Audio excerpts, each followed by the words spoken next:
Maka malam ini apa yang perlu kita sampaikan ibu-ibu sekalian? Sudah 7 Ramadan, besok 8. Pertanyaan yang akan kita jawab secara pribadi, adakah harta-harta kita malam ini, kemarin atau besok yang kita planningkan akan singgah ke perut anak yatim? Akankah ada harta-harta kita, harta-harta terbaik kita, gaji kita, simpanan kita yang akan singgah ke perutnya fakir miskin, yang mereka terlunta-lunta dalam kehidupan? Bagaimana pahit pekik retirnya kehidupan anak yatim, fakir miskin, yang mereka tidak tahu mencari sesuap nasi kala menjelang berbuka puasa. Hadir kita, orang-orang yang dermawan, memberikan harta. Spontan mereka mengucapkan dengan penuh keikhlasan dan dengan penuh rasa senang, mereka menuturkan kepada Allah, Alhamdulillah.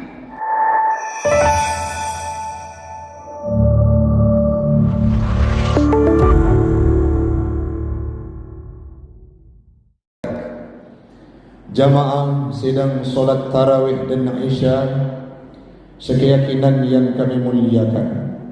Marilah kita memuja dan memuji Allah, Empunya alam semesta, Allah yang telah memberikan kita rahmat dan nikmat sehingga bisa berkumpul di tempat yang mulia ini guna untuk beribadah, menjalankan sebuah rutinitas yang terdapat dalam bulan suci Ramadan. Salawat dan salam kita hantarkan kehadiran baginda Rasulullah sallallahu alaihi wasallam, seorang nabi yang dipilih oleh Allah taala. Beliau dijamin surga. Prioritas terhadap Nabi Muhammad di hadapan Allah sangatlah luar biasa. Dijamin surga, namun beliau beribadah dalam bulan suci Ramadan, tidak mengenal ruang dan waktu untuk menyembah, menghambakan diri di hadapan Allah Subhanahu wa ta'ala. Salawat dan salam kepada al dan sahabat beliau sekalian, alim ulama mutaqaddimin dan mutaakhirin yang muktabar kedua-duanya, yang kita hormati bersama Imam Syekh Masjid Al-Bayan, BKM, pengurus masjid, jamaah sidang solat tarawih dan isya sekeyakinan seakidah yang kami muliakan. Semoga berjumpa dan berkumpul kita seperti malam ini akan Allah satukan kelak di yaumil qiyamah dalam surganya Allah. Amin. Amin ya rabbal alamin. Jamaah sekalian, Bapak Ibu yang kami hormati, berlandaskan dari sebuah firman yang pernah diungkapkan oleh Allah kepada Rasulullah dulunya dalam surah Al-Munafiqun. Allah pernah berfirman, Bismillahirrahmanirrahim, wa anfiqu mimma razaqnakum. Apa maknanya? Berikanlah infak, berinfaklah terhadap harta-harta yang telah diberikan rezeki oleh Allah kepadamu, dan engkau mesti harus mengalokasikannya terutama di jalan Allah fi sabilillah. Ayat-ayat tentang sedekah, ayat-ayat tentang berinfak ini sangat sering kita dapatkan. Bahkan di permulaan surah Al-Baqarah pun di sana tertera jelas bagaimana Allah menggambarkan terhadap perintah kepada kita, penekanan terhadap harta yang kita miliki agar diinvestasikan di jalan Allah Subhanahu wa ta'ala. Namun berbeda kasus dengan ayat ini, berbeda hal dengan firman ini. Yang pertama Allah sampaikan, berinfaklah kalian mimma razaqnakum, terhadap harta-harta yang sudah keberikan dalam bentuk rizki kepadamu. Yang selanjutnya Allah melanjutkan, min qabli ayyatiya ahadakumul maut, sebelum datang ajal dalam kehidupan kita, sebelum tubuh ini berpisah dengan nyawa, sebelum tubuh ini dimasukkan ke dalam lubang yang ukurannya 1 kali 2 meter, saat kita masih hidup, tenaga masih kuat, tubuh masih tegak, maka alokasikanlah harta yang kita miliki fi sabilillah, di jalan Allah.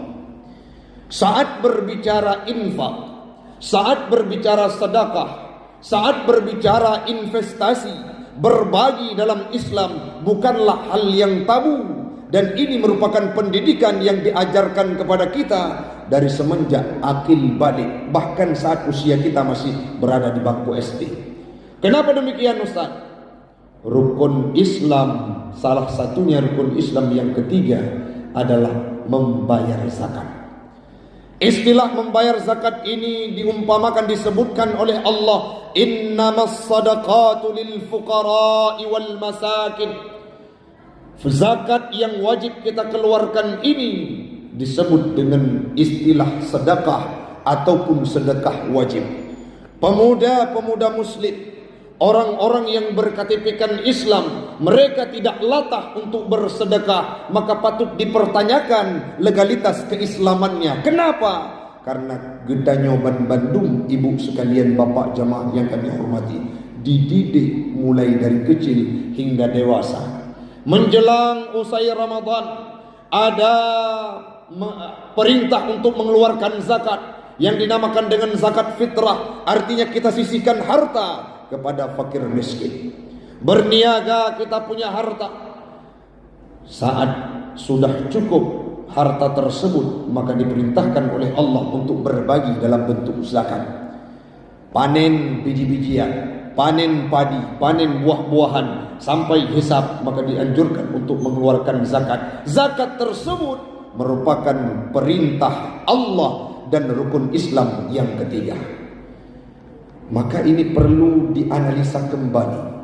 Perlu kita bangun framing, perlu kita bangun pemikiran yang jelas, logika yang wajar, yang waras. Bagaimana ada orang-orang Islam yang sudah masuk bulan suci Ramadan, malam ini sudah malam ke-8, kita masih enggan untuk memberikan kontribusi bersedekah di jalan Allah. Ini patut dipertanyakan. Ada sebuah film yang pernah kami nonton, bukan cerita terhadap filmnya, tetapi ibrah yang sangat luar biasa. Ada seorang anak dididik untuk belajar kungfu. Ada rutinitas yang dia praktekkan setiap harinya. Buka baju, pakai baju, buka baju, pakai baju. Sehingga satu waktu dia protes kepada gurunya, kenapa ini yang diajarkan, padahal aku ingin belajar ilmu bela diri. Nanti jawaban akan engkau dapatkan. Singkat cerita, bertahun-tahun dia latihan dengan gaya yang sama, pakai baju, buka baju. Tiba-tiba satu waktu dihadang oleh penjahat. Tanpa terasa, secara spontan, gerak-gerik yang sudah dia praktekkan bertahun-tahun itu mampu melindungi tubuhnya. Artinya kebiasaan yang pernah dia praktekkan kesehariannya, yang diajarkan oleh gurunya, dapat berfungsi saat sudah ada hambatan dan rintangan. Kalau kita gabung, korelasikan dengan sejarah sedekah, dididik kita dari kecil, keluarkan zakat. Saat punya harta yang lebih, berikan di jalan Allah. Tapi sudah dewasa, hati kita belum terketuk, artinya sangatlah bejat pikiran kita dibandingkan seekor binatang.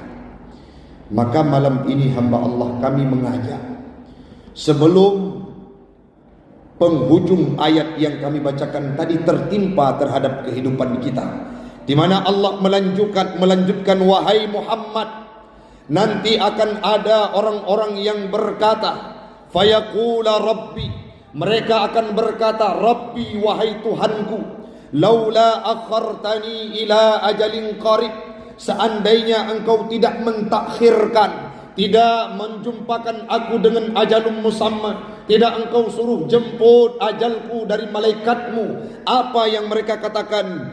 Fa asaddaqa wa akum minas salihin, maka aku akan bersedekah, memberikan harta di jalan Allah, dan aku akan termasuk dalam kategori orang yang saleh. Siapa yang berkata demikian? Jamaah sekalian, kalimat tersebut diucapkan oleh orang-orang yang sudah berada di liang lahat. Wadetanyo ketebungkuh dan bajai gafan. Saat kita sudah dimandikan, disolatkan, dikafankan, dimasukkan dalam kubur, saat itu kita baru sadar, ya Allah, hartaku sangat banyak di dunia, rumahku megah, deposit hartaku di bank itu melimpah ruah, tetapi aku dulu tidak pernah terbayangkan untuk memberikan di jalan Allah. Hari ini seandainya engkau tidak mematikan aku, akan kuberikan investasi di jalan Allah. Allah berkata, wahai hambaku, kalimat tersebut sudah terlambat karena nyawa sudah terpisah dengan raga. Maka malam ini apa yang perlu kita sampaikan ibu-ibu sekalian? Sudah 7 Ramadan, besok 8. Pertanyaan yang akan kita jawab secara pribadi, adakah harta-harta kita malam ini, kemarin atau besok yang kita planningkan akan singgah ke perut anak yatim? Akankah ada harta-harta kita, harta-harta terbaik kita, gaji kita, simpanan kita yang akan singgah ke perutnya fakir miskin, yang mereka terlunta-lunta dalam kehidupan? Bagaimana pahit pekik retirnya kehidupan anak yatim, fakir miskin, yang mereka tidak tahu mencari sesuap nasi kala menjelang berbuka puasa. Hadir kita, orang-orang yang dermawan, memberikan harta. Spontan mereka mengucapkan dengan penuh keikhlasan dan dengan penuh rasa senang. Mereka menuturkan kepada Allah, Alhamdulillah. Ya Allah, ada orang yang masih peduli terhadap kehidupan kami. Berikan berkah rezeki kepadanya, berikan nikmat yang luar biasa, dan satu waktu masukkan mereka dalam surga karena pernah memberi kepada kami. Sebuah cerita sebagai penyemangat. Kami pernah hidup dulu, Bu, Bapak jamaah sekalian, adik-adik yang kami hormati. Saat pulang dari pondok pesantren tahun 2014, belum punya harta kita, masih mondok, masih belajar. Pulang dari pesantren, singgah ke rumah. Saat itu dalam saku hanya ada uang sebesar 10.000. Ini kita sampaikan bagaimana dahsyatnya balasan sedekah yang diberikan oleh Allah. Tiba-tiba ayah kami berkata, almarhum, anak, engkau sudah pulang, biasanya engkau kujamu, biasanya ku masak makanan yang engkau minati, yang engkau suka. Tapi hari ini sayangnya aku tidak punya belanja, tidak punya biaya. Kalau demikian ayah berkata, ini ambil duit 10.000, beli ikan. Tiba-tiba gemagun liurun siklun, makanan yang sangat enak, lezat dan yang saya sukai. Tiba-tiba kami makan, tidak lama kemudian datang telepon dari pihak pemerintah Aceh Utara waktu itu. Apa yang disampaikan? Ustadz Taufik, apakah engkau sudah pulang dari pesantren? Sudah. Di mana sekarang? Saya berada di kampung, di tempat orang tua. Kalau demikian bergegas Ustadz, untuk apa? Tanda tangan amprahan sekaligus Ustadz ambil ikramiyah Dewan Hakim. Yang pernah Ustadz duduk dulu menjadi Dewan Hakim, sekarang sudah keluar jerihnya. Coba bayangkan, 10.000 kita berikan kepada orang tua kita yang dekat, bukan orang lain di sekeliling kita, tapi Allah balas dengan berlipat ganda. Dan itu yang kami praktekkan sampai hari ini, Bapak Ibu sekalian, adik-adik yang kami hormati. Di Ma'had An-Nahlah itu sangat banyak anak yatim.